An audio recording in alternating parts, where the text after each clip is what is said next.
Hello students, आज हम करेंगे क्लास 12 का नेक्स्ट पार्ट हमारा इश्यू ऑफ शेयर्स, जिसमें हमने forfeiture of shares last lecture में किया था। फोरफीचर ऑफ शेयर्स और उसके बाद री इश्यू ऑफ शेयर्स भी हम कर चुके हैं।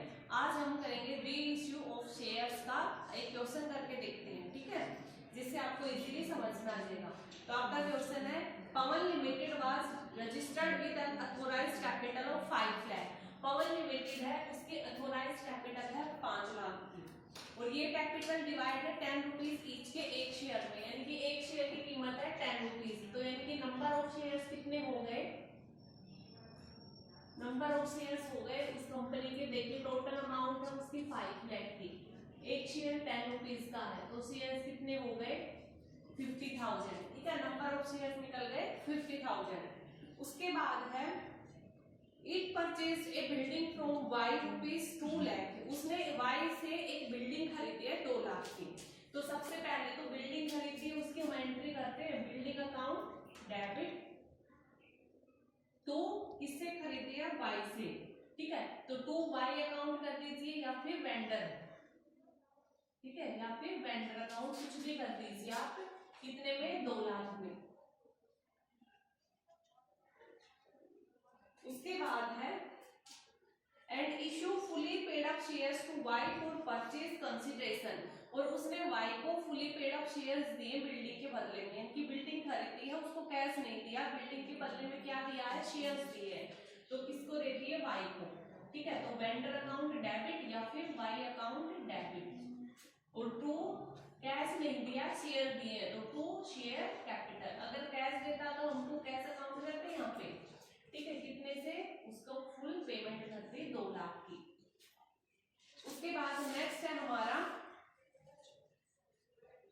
It invited application for the balance 30,000 shares, और बचे हुए 30,000 शेयर्स के लिए उसने पब्लिक से जो है एप्लीकेशन मांगे, क्योंकि देखिए 50,000 उसकी नंबर ऑफ शेयर्स थी, इनमें से उसने एक शेयर, उसमें से जो है 2 लाख की कैपिटल तो वो दे चुका है शेयर्स की, ठीक है, वाई को, यानी कि कितने शेयर दे दिए होंगे, एक शेयर 10 का है तो इनकी 20,000 शेयर तो उसने वाई को दे दिए, ठीक है, तो अब उसके पास बच गए 30,000 शेयर।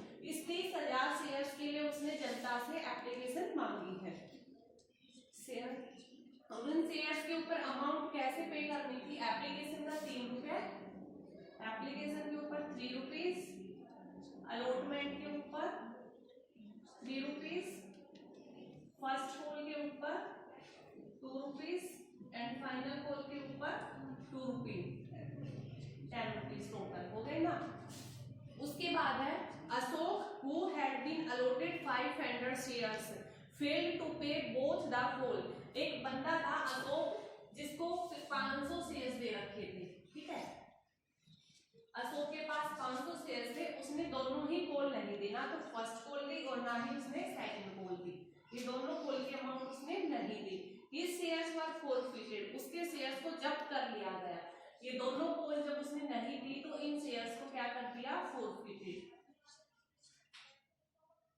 ठीक है, और इनको री इशू भी कर दिया, सिर्फ जब्त ही नहीं किया है, उसने री इशू भी कर दिया एट द रेट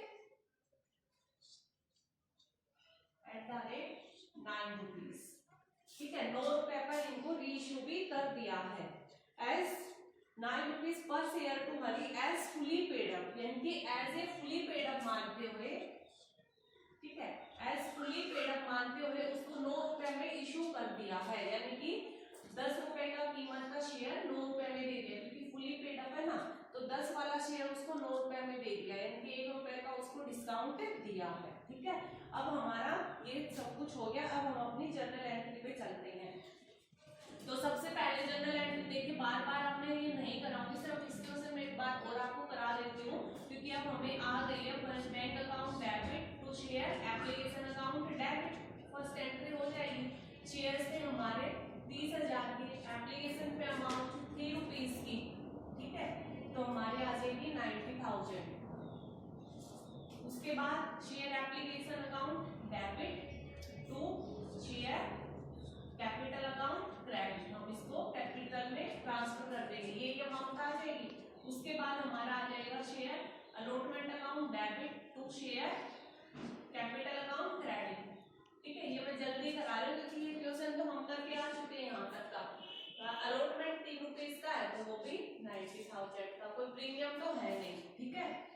बाद bank account debit to share allotment account credit, इतने से।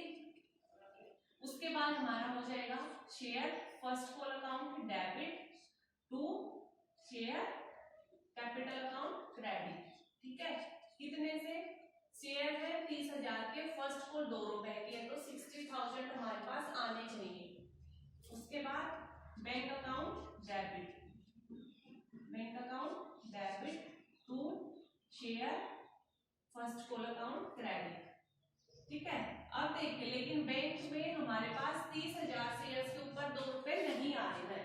हमारे पास आए कितने? देखिए 30,000 शेयर्स थे, दो तरह से हम निकाल सकते हैं। फर्स्ट कॉल के अमाउंट 30,000 शेयर्स थे, जिसमें से लेस कर दीजिए 500 शेयर्स, क्योंकि इन 500 के ऊपर हमारे पास नहीं आए हैं, सिर्फ 29,500 के ऊपर 2 रुपए की कॉल आई है। या फिर दूसरा तरीका है कि 30,000 शेयर्स के ऊपर 2 रुपए के हिसाब से हमारे पास आने चाहिए थे 60,000 रुपए, लेकिन इसमें से लेस कर दीजिए 500 शेयर्स के ऊपर 2 रुपए नहीं आए, सिर्फ 59,000 आए हैं। इधर भी अगर हम देखेंगे तो दोनों से एक जैसा ही आ रहा है, तो चाहे आप ऐसे कर लीजिए चाहे ऐसे कर लीजिए। पहले टोटल अमाउंट करके लेस कर दीजिए जो अमाउंट नहीं आई, या फिर पहले शेयर्स में से लेस कर दीजिए जिन शेयर्स के ऊपर फर्स्ट कॉल नहीं आए, ठीक है। तो हमारे पास 59,000 रुपए ही आए हैं एज ए फर्स्ट कॉल का। तो bank account debit to share 59,000। आप चाहो तो कॉल्स-इन एरियर भी दिखा सकते हो। यहाँ पे कॉल्स-इन एरियर अकाउंट डेबिट 1,000 रुपए का डाल दे, ठीक है, और यहाँ पे फिर 60,000 दिखाना पड़ेगा, ठीक है। वो आप पे डिपेंड, आप कॉल्स-इन एरियर का अकाउंट बना रहे हो या नहीं। जैसे हम पढ़ के आए थे ना, 2 तरीके होते हैं, कॉल्स-इन एरियर का अकाउंट हम बना भी सकते हैं या फिर ना बना के सीधा यहाँ से लेस कर देते हैं। तो हमने कॉल्स-इन एरियर अगर आप बनाओ तो कॉल्स-इन एरियर को भी डेबिट कर दो 1,000 रुपए, और फिर फर्स्ट कॉल का यहाँ पे 60,000 दिखाना पड़ेगा। हम यहाँ पे अकाउंट ओपन नहीं कर रहे हैं, तो हम सीधा 59 ही दिखा देंगे, ठीक है। कॉल्स-इन एरियर का जब बोल नहीं रखा तो हम क्यों एक एंट्री को फालतू में ज्यादा एक्स्ट्रा बनाए, ठीक है। उसके बाद हमारा आ जाएगा share second call account debit to share capital, वही सेम 2 रुपए का ही है, तो वही 60,000 आना चाहिए था, ठीक है। उसके बाद एक्चुअल में कितना आया? Bank account debit to share capital account credit, ठीक है। आया कितना? वही, इसका भी ऐसे निकलेगा, ठीक है, क्योंकि ये 500 शेयर्स है। अलग से कोई और होता कि भाई 100 शेयर्स वाले ने ये नहीं दी, ठीक है, सिर्फ 100 वाले ने ये नहीं दी, तो फिर यहाँ से 100 लेस कर देते हम, या फिर इधर से 100 रुपए के ऊपर 2 रुपए के हिसाब से 200 लेस कर देते। लेकिन सिर्फ यही शेयर ऐसे थे जिन्होंने ना फर्स्ट थे ना सेकंड थे, तो वही अमाउंट हमारी 59,000 की अमाउंट यहाँ पर आएगी, ठीक है। उसके बाद हमने इन शेयर्स को, हमारे एंट्री तो खत्म हो गई, अब हम करेंगे इनको फोरफिटेड, जब्त करेंगे। जब्त करने की हमारी एंट्री क्या हो जाएगी? शेयर कैपिटल अकाउंट डेबिट, हमने कितना शेयर जब्त किए? 500। इनके ऊपर हम कितनी अमाउंट मंगा चुके हैं? टोटल 10 रुपए, ठीक है। तो 5,000 टू शेयर फर्स्ट कॉल, ठीक है, to share first call account, धीरे बोलो बेटा, to share first call. First call का क्या नहीं आया? 500 रुपए के ऊपर 2 रुपए नहीं आए, 500 शेयर्स के ऊपर 2 रुपए का अमाउंट नहीं आया, इनकी 1,000 रुपए। टू और क्या, कौन सा पैसा नहीं आया? टू शेयर सेकंड कॉल का भी पैसा नहीं आया, तो टू शेयर सेकंड कॉल, तो 500 के ऊपर सेकंड कॉल पे 2 रुपए की थी, कितना नहीं आया? 1,000 रुपए, ठीक है। और to share forfeiture, to share forfeiture account, 500 shares के ऊपर पैसा आ कितना चुका है? देखिए 500 के ऊपर 3 ये रुपए और 3 ये रुपए, 6 रुपए तो आ ही चुके हैं, तो 500 के ऊपर 6 रुपए आ चुके हैं, इनकी 3,000, ठीक है। इस तरह से ये हमारे फोरफीचर की एंट्री हो जाएगी। आपको पहले मैं समझा चुकी हूँ, अब फिर एक बार आपको बता देती हूँ, ठीक है। शेयर कैपिटल अकाउंट डेबिट, ठीक है, जितने शेयर जब्त किए वो उनके ऊपर टोटल मांग कितने चुके हैं हम, ठीक है, कोल्ड अप अमाउंट कितनी है, तो हम 10 रुपए मांग चुके हैं। टू शेयर फर्स्ट कॉल, इन शेयर्स के ऊपर कौन सी अमाउंट नहीं आई, 2 रुपए नहीं आए, एक सेकंड बोल के भी नहीं आए, वो फिर आ गई। और 2 शेयर फॉरफीचर, जब हम कितना कर रहे हैं कि जितनी अमाउंट आ चुकी है, तो 500 के ऊपर 6 रुपए तो आ ही चुके हैं, 3000 से हमने इनको जब्त कर लिया। उसके बाद इसने क्या किया था, री इशू भी किया है, तो जब्त करने के बाद हम इनको दोबारा री इशू भी कर देंगे। तो दोबारा री इशू के लिए जैसे हम शेयर इशू करते हैं, वो जो एंट्री होते हैं वो यहाँ पे करेंगे, bank account debit to share, वहां पे हमारे एप्लीकेशन अलॉटमेंट सब चलती थी, यहाँ पे ऐसा कुछ नहीं चलेगा, सीधा शेयर कैपिटल हो जाएगा। तो कितना, 500 रुपए का शेयर था, हमने 2 रुपए में इशू किया है, ठीक है। तो हमारे पास बैंक में आ गए 4500 रुपए, ठीक है। लेकिन उसके बाद 2 शेयर कैपिटल, लेकिन जो 500 के शेयर थे वो वैसे तो फुली पेड अप है, उसने कहा कि फुली पेड अप है, इनकी शेयर कैपिटल में तो 5000 की कैपिटल गई है, ठीक है। लेकिन बैंक में आए 4500, तो जो 500 रुपए के ऊपर 1 रुपए था वो क्या था, डिस्काउंट, ठीक है। तो शेयर वो डिस्काउंट अकाउंट में जाएगा, लेकिन हमें पता है डिस्काउंट के ऊपर तो कोई कंपनी शेयर्स को इशू नहीं कर सकती, लेकिन अगर वो शेयर्स जब्त किए हुए हैं और उन्हें कंपनी इशू करे तो उनको डिस्काउंट दे सकती है, लेकिन वो डिस्काउंट कहाँ से जाएगा, वो डिस्काउंट जाएगा फॉरफीचर से, ना कि डिस्काउंट अकाउंट से। तो हमारे पास फॉरफीचर में अमाउंट 3000 है, अच्छी खासी अमाउंट है, तो हम यहाँ पे 500 रुपए का डिस्काउंट उसको दे देंगे, तो हमारा आ जाएगा share forfeiture, share forfeiture account debit 1 रुपया से, और 2 शेयर कैपिटल पूरा हमारा हो गया 5000 से। अब हमें पता है कि जब इन शेयर्स को हमने री इशू कर चुके हैं, इनका कोई कंपनी के पास कुछ नहीं बचा है, तो इन शेयर से जो कंपनी को फायदा हुआ है उसको कैपिटल रिजर्व में ट्रांसफर करते हैं, ठीक है। तो हमारा हो जाएगा share forfeiture account debit to capital reserve, ठीक है। Balance of share forfeiture transfer to capital reserve, आपने इसमें नरेशन लिख दी। तो देखिए हमारे पास फॉरफीचर में पैसा था कंपनी के पास 3000, ठीक है, 3000 का था, उसमें से 500 रुपए तो यहाँ पे खर्च हो गए, किसी व्यक्ति को हमने डिस्काउंट दे दिया, तो अब हमारे पास कितना बच गया, 2500, ठीक है। अब हमारे पास कितना बच गया, 2500, ये हम अपना किसमें डालेंगे, कैपिटल रिजर्व में। तो ये था आपका, जब फॉरफीचर किए हुए शेयर्स को दोबारा से री इश्यू करते हैं उस टाइम पे हमारी क्या एंट्री होती है, वो पूरा टॉपिक था।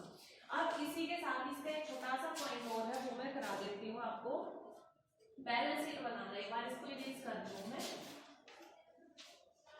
बैलेंस शीट बनाना। तो बैलेंस शीट से पहले हम क्या बनाते हैं, नोट्स बनाते हैं अपना, ठीक है। तो सबसे पहले नोट्स में हमारा देखिए शेयर कैपिटल, नोट्स में हमारा शेयर कैपिटल, तो सबसे पहले अथॉराइज्ड कैपिटल, इश्यूड कैपिटल, क्योंकि अथॉराइज्ड, इश्यूड और होल्ड सारी एक जैसी अमाउंट है, इसलिए हम बार बार नहीं बनाते हैं, ठीक है। Subscribed and fully paid up, subscribed and fully paid up capital कितनी थी, 20000 शेयर्स थे एट द रेट 10 ईच, तो कितने की हो गई, 2 लाख की, और उसके बाद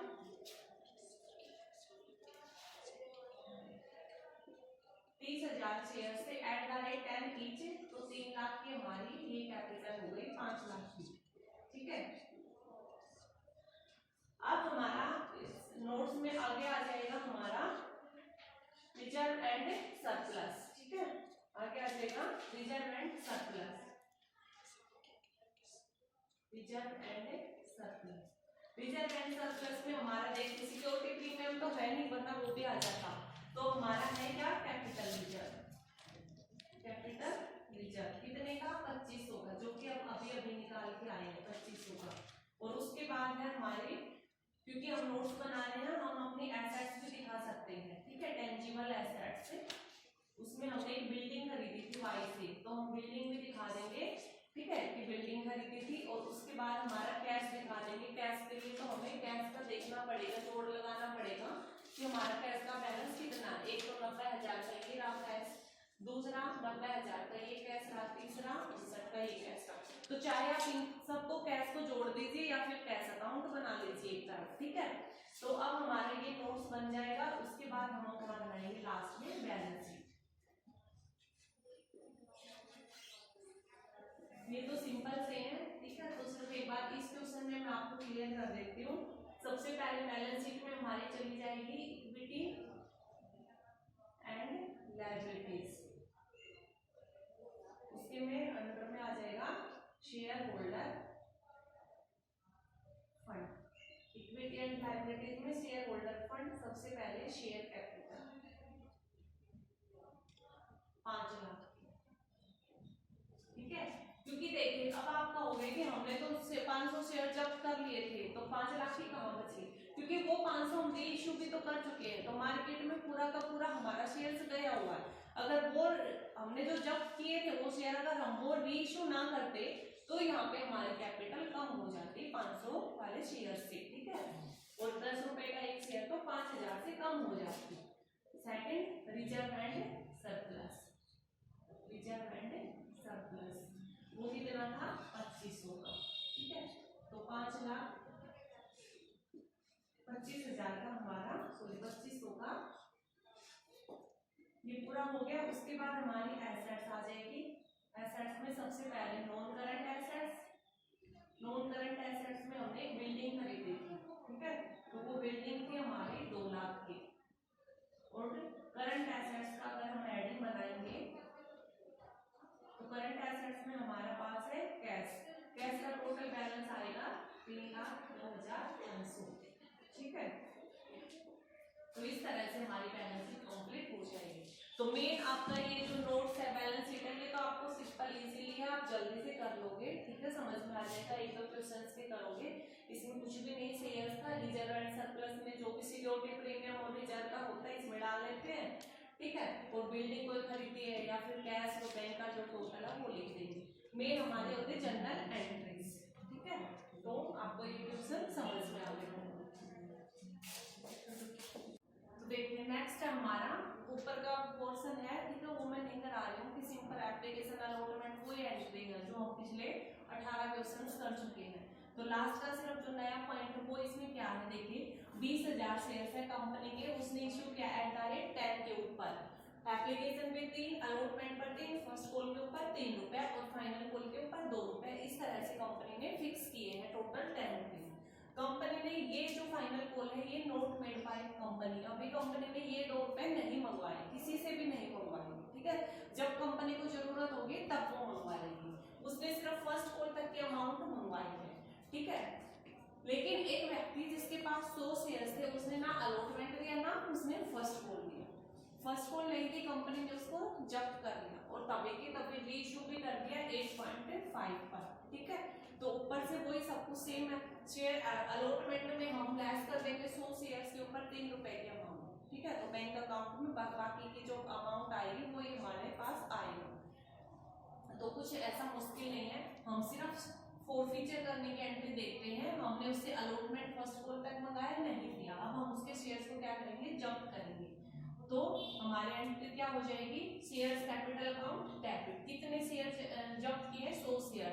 और मल्टीप्लाई में यहाँ पे हम किससे मल्टीप्लाई करते हैं, जितनी अमाउंट कंपनी मंगवा चुकी है, होल्ड अप कर चुकी है। तो कितनी मंगवाई है कंपनी ने, 8 रुपीज। 10 मंगवाए नहीं, अभी 2 रुपए तो कंपनी ने नहीं मंगवाए, तो ये बेचारा कहाँ से देगा। तो 8 रुपीज मंगवाए हैं। तो और 2 शेयर जो इस व्यक्ति ने नहीं दी, तो 2 शेयर अलॉटमेंट नहीं दी एक तो, ठीक है। और 2 शेयर एक इसने क्या नहीं दिया, फर्स्ट कॉल नहीं दी। तो 100 रुपए के ऊपर एक तो 3 रुपए की अलॉटमेंट नहीं आई और 100 रुपए के ऊपर 2 रुपए का फर्स्ट कॉल नहीं आया, 300 और 200। जब हम क्या करेंगे, जो अमाउंट आ चुकी है तो 2 शेयर फॉरफीचर अकाउंट। कितनी आ चुकी है, 100 शेयर के ऊपर 3 रुपए तो दे चुका एप्लीकेशन के, तो 300, ठीक है। और दूसरा हमें ये भी यहाँ से भी हमारा क्वेश्चन वेरीफाई हो जाता है कि इधर का भी टोटल इधर का भी टोटल डेबिट और क्रेडिट का इक्वल होना चाहिए, तो हमारी एंट्री कंप्लीट। उसके बाद फॉरफीचर कर लिए, उसके बाद हमें ये री इशू करने हैं। री इशू के लिए वही बैंक अकाउंट डेबिट। कितने में किए हैं, 100 रुपए का शेयर 8.50 में री इशू किया है, ठीक है। इनके 850 रुपए में री इशू कर दिया। Share capital. शेयर कैपिटल में चला जाएगा 100 रुपए का शेयर 8 रुपए के हिसाब से, क्योंकि जो कंपनी ने जब्त किया था वहां तक तो कंपनी ने कोल्ड अप अमाउंट 8 रुपए ही है, तो शेयर कैपिटल में तो 8 रुपए के हिसाब से जाएंगे। तो जो 100 रुपए के ऊपर बाकी के जो 0.5 बचे वो क्या है, वो है कंपनी का शेयर प्रीमियम रिजर्व, ठीक है, सॉरी सिक्योरिटी प्रीमियम, ये है कंपनी का सिक्योरिटीज प्रीमियम रिजर्व अकाउंट, क्योंकि उसने ये शेयर किस पे कर दिए, प्रीमियम पर। 800 का शेयर था 850 में बेच दिया है, कि 50 रुपए कंपनी ने फालतू में बेचा, ज्यादा तो ज्यादा है कि उसको प्रीमियम मिल गया 50 रुपए का, ठीक है। उसके बाद हमारा क्या हो जाएगा, फोरफीचर को हम ट्रांसफर कर देंगे कैपिटल रिजर्व में, तो हमारी एंट्री हो जाएगी share forfeiture account debit to capital reserve account credit. कितना, पूरा का पूरा 300 रुपए, क्योंकि यहाँ पे तो कुछ यूज ही नहीं हुआ, डिस्काउंट देता तो कुछ यूज होता, तो पूरा का पूरा हमारा कितना ट्रांसफर हो जाएगा 300 रुपए का, ठीक है। इस तरह से हमारा ये क्वेश्चन कंप्लीट हो जाएगा,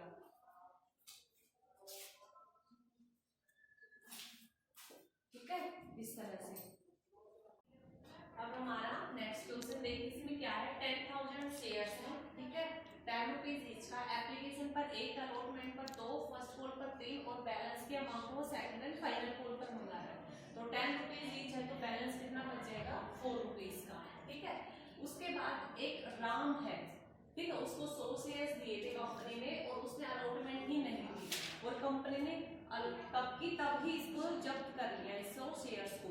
इनकी कंपनी ने वेट नहीं किया है कि राम हो सकता है सेकंड फर्स्ट कॉल के साथ अलॉटमेंट देते, हो सकता है फाइनल कॉल तक, कंपनी ने इतना वेट ही नहीं किया, उसने अलॉटमेंट नहीं दी, कंपनी ने नोटिस भेजा, उसने फिर भी अमाउंट नहीं दिया, कंपनी ने उसको तभी जब्त कर दिया इमीडिएटली। उसके बाद फर्स्ट कॉल पर गई कंपनी, वहां पे एक श्याम था जिसके पास 150 शेयर्स थे, उसने फर्स्ट कॉल नहीं ली, कंपनी ने उसके भी इमीडिएटली फोरफीचर कर लिए। ऐसे ही मोहन था, उसके पास सेकंड फाइनल कॉल, उसने 50 शेयर्स के ऊपर नहीं दी, कंपनी ने उसके भी जब्त कर लिए। और बिल्कुल एंड में इन सारे शेयर्स को, ठीक है, कितने हो गए ये, इन सारे के सारे 300 शेयर्स को क्या कर दिया कंपनी ने, री इश्यू कर दिया, ठीक है, री इश्यू कर दिया 9 रुपीज में और फुली पेड अप, ठीक है, एट ₹9 फुली पेड अप, इनकी फुली पेड अप मानते हुए 9 रुपए में री इश्यू कर दिया, यानी कि इन शेयर्स की कीमत तो 10 रुपए की थी फुली पेड अप के हिसाब से, लेकिन इनको री इश्यू 9 रुपए में किया, ठीक है। तो अब हमारी जनरल एंट्री हम कैसे करेंगे, तो सबसे पहले तो कोई बैंक अकाउंट डेबिट हम कर देंगे to share application account credit, तो कितना शेयर्स थे 10,000 से, एप्लीकेशन के ऊपर 1 रुपए के हिसाब से हम एंट्री करते हैं। उसके बाद share application to share allotment share capital, ठीक है, इस तरह से ट्रांसफर हो जाएगी। नेक्स्ट हमारी बात आ जाएगी, नेक्स्ट एंट्री जब हम करते हैं share allotment account debit to share capital, ये हमारी एंट्री होती है, तो वही है 10,000 शेयर्स के ऊपर अलॉटमेंट का 2 रुपए, 20,000 को कंपनी मंगवाएगी, लेकिन उसके पास एक्चुअल में आएंगे कितने, वो एंट्री क्या हो जाएगी, bank account debit to share allotment. Actual में कंपनी के पास कितनी अमाउंट आई है, एक्चुअल में कंपनी के पास 10,000 शेयर्स पर नहीं, 10,000 में से लेस कर दो 100 शेयर्स, ठीक है, सिर्फ 99 शेयर्स के ऊपर ही 2 रुपए आ रही है, क्योंकि 100 शेयर्स वाले ने तो पैसे दिए ही नहीं। या फिर वर्किंग नोट में आप इधर दूसरे तरीके से कर लीजिए कि 10,000 शेयर्स के ऊपर 2 रुपए के हिसाब से 20,000 आने थे, लेकिन लेस कर दीजिए किसका, राम के 100 शेयर्स के ऊपर 2 रुपए नहीं आए, ठीक है, सिर्फ 19,800 रुपए ही आए हैं, 19,800 रुपए हमारे यहाँ पर आए हैं, तो इस तरह से हमारी एंट्री हो जाएगी। अब कंपनी नेक्स्ट आगे चलेगी तो फर्स्ट कॉल पर, लेकिन कंपनी ने जैसे इस व्यक्ति ने नहीं दिए, कंपनी ने पहले इसको जब्त किया है, बाद में फर्स्ट कॉल मंगाई है, तो जो एंट्री हम जब्त करने की एंड में करते थे वो हम यहीं पे करेंगे। तो जब्त करने की क्या एंट्री हो जाएगी, शेयर कैपिटल अकाउंट डेबिट, कितने 100 शेयर्स के ऊपर, कंपनी कितनी अमाउंट मंगा चुकी है, 2 और 1 3 रुपए मंगा चुकी है, ठीक है, 300 टू शेयर अलॉटमेंट, कंपनी के पास क्या नहीं आया है, अलॉटमेंट, तो 100 शेयर्स के ऊपर अलॉटमेंट कितने का, 2 रुपए का, ₹2 नहीं आए दोस्तों।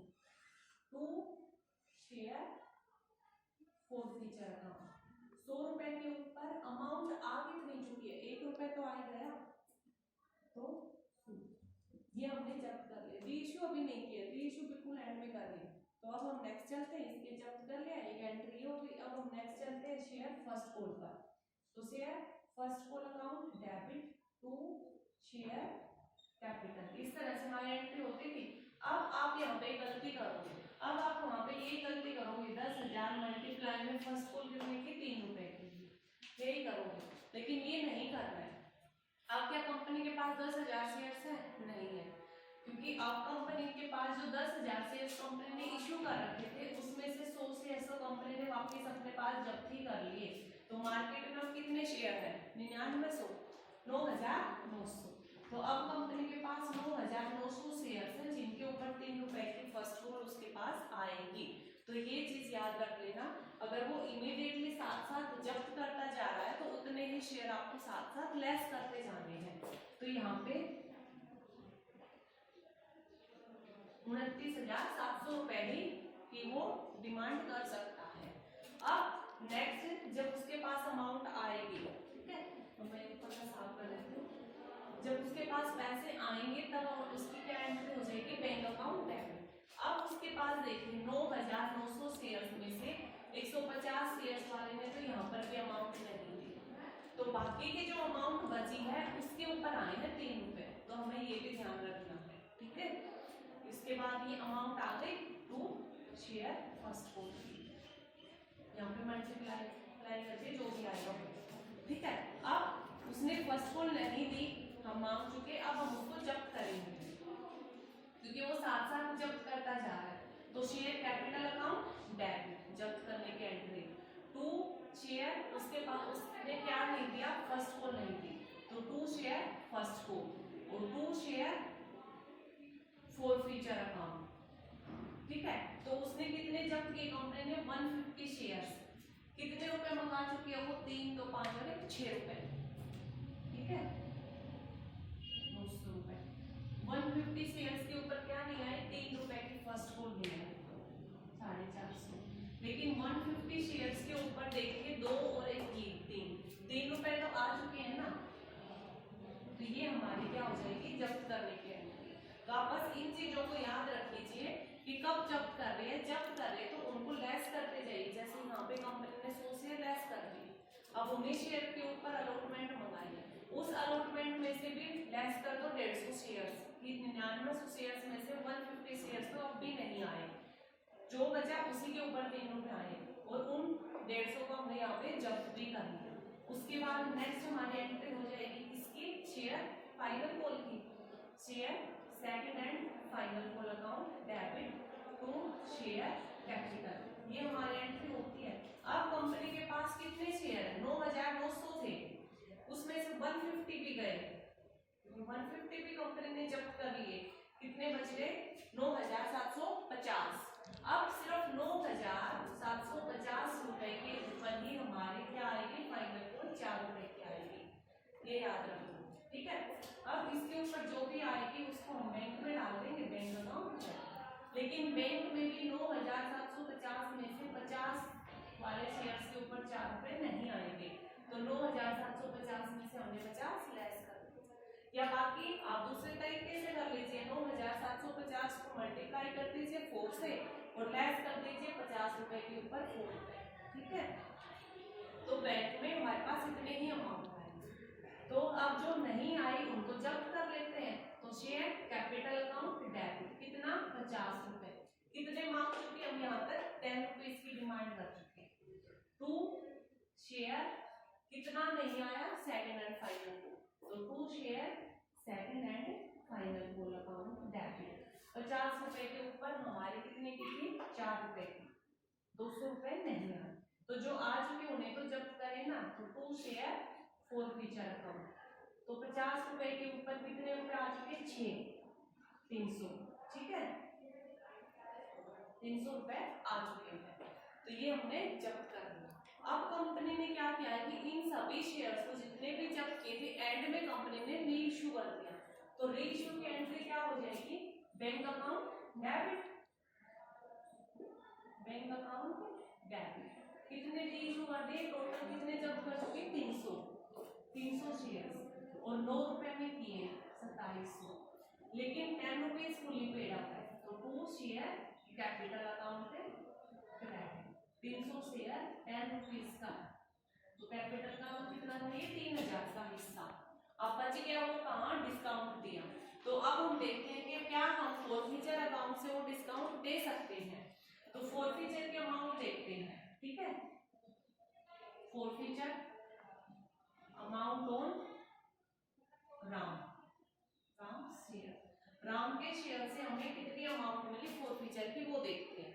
या फिर आप लिख सकते हो profit on 100 shares, profit on 150 या प्रॉफिट ऑन 50 शेयर्स, क्योंकि ये प्रॉफिट ही तो हुआ, हमें इनको जब्त कर लिया, वो पैसा हमारे पास रह गया, हमें इनको वापस कुछ देना ही नहीं पड़ा। तो आप forfeiture amount on Ram shares की बजाय लिख सकते हो प्रॉफिट ऑन 100 शेयर। 100 के ऊपर कितना प्रॉफिट हुआ था, 100 के ऊपर ये जो 1 रुपया आ चुका था ये हमने जब्त किया था। बाकी जहाँ फोरफीचर अमाउंट 100 रुपीज का था, मैंने तो इरेज कर दिया, आपने जो एंट्री करी थी वहां पे 100 रुपए वाले में जो फोरफीचर के अमाउंट थे वो लिख दीजिए यहाँ पे 100 रुपए। अब next forfeiture amount on Ram के बाद कौन था, श्याम। श्याम का फोरफीचर के अमाउंट कितनी आई थी वो लिख दीजिए, तो मैंने इरेज कर दिया, मेरे को यहीं से नोट करना पड़ेगा। 150 शेयर्स के ऊपर 3 रुपए तो आ ही गए थे, ठीक है, 450। उसके बाद रामश्याम मोहन था, मोहन के 50 रुपए थे और उसके ऊपर कितने आ चुके थे, 6 रुपए, 300, ठीक है, कितने हो गए, 850, ठीक है, 850, 850 का हमें प्रॉफिट हो चुका है। और यहाँ पे हमें सिर्फ 300 शेयर्स के ऊपर 1 रुपए का ही तो देना है डिस्काउंट, इनकी सिर्फ 300 रुपए को देना है। तो हम देख देंगे कहाँ से, फोरफीचर से। तो शेयर फोरफीचर अकाउंट डेबिट 1 रुपए का हमें दे दिया। अब बैलेंस कितना बच गया हमारे पास, बैलेंस बच गया, देखिए 850 का फोरफीचर था, इसमें से लेस हो जाएगा डिस्काउंट जो इशू पे दिया हमने 300 का, ठीक है, तो 550 रुपए हमारे इसमें चले जाएंगे कैपिटल रिजर्व में। तो हमारी लास्ट एंट्री हो जाएगी share forfeiture account debit to capital reserve account credit, ठीक है, ये हमने ट्रांसफर कर दी। तो आपको बस ये भी ध्यान रखना, वो जब जब्त करे, देखिए अगर इसने यहाँ पे साथ साथ जब्त कर लिए तो हमने साथ साथ जब्त करने के एंट्री हमें पता ही है, तो हम यहाँ पे कर देंगे, पहले एंड में कर देते, अब हमने बीच में भी 2 बार और कर दी, तो बात तो वही है, ठीक है, कुछ चेंज नहीं हुआ। तो ये था आपका